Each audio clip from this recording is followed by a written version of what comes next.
მეორედ მონაწილეობს საქართველოში ნატოს კვირეულის გახსნაში და ძალიან მოხარული ვარ ამის გამო. ამასთან მინდა აღვნიშნო, რომ საქართველო განაგრძობს სწრაფას ნატოსკენ, ასევე ევროატლანტიკურ უსაფრთხოებაში წვლილის შეტანას და რეფორმების პროცესს. მისასალმებელია ახალი მთავრობის პოლიტიკაც ამ კუთხით.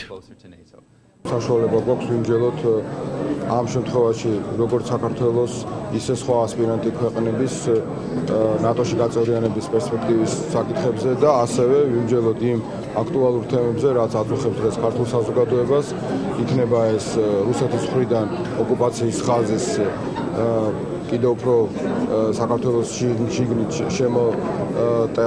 შემოტანა და აი ესეთი აგრესიული ქმედებები ჩვენი მოქალაქეების გატაცება თუ ადგილობრივი დემოკრატიის პრობლემები, როგორც არის ყოფილი პრემიერ-მინისტრი და მთავარი ოპოზიციური პარტიის გენერალური მდივნის დაპატიმრება. შიდა პოლიტიკაზე ბატონმა ბარამიძემ დასვა, რა თქმა უნდა, ეს საკითხი ეხლა სხვანაირად როგორ იქნებოდა.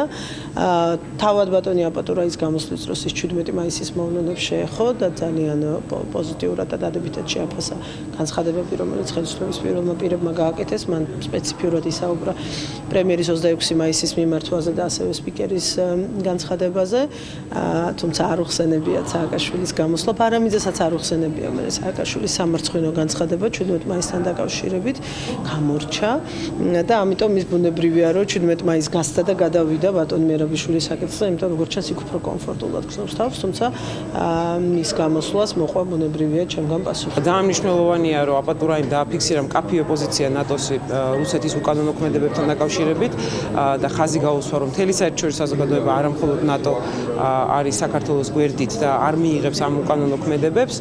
მე ვფიქრობ, ძალიან ცალსახაა გზავნილი რუსეთის მიმართ, რომ მიუხედავად მათი ძალიან აგრესიული ქმედებებისა, მიუხედავად მათი მცდელობებისა, რომ დაარღვიონ საქართველოს ტერიტორიული მთლიანობა და დააშინონ ქართული საზოგადოება, საქართველოს ნატოში ინტეგრაცია არის აბსოლუტურად ურყევი.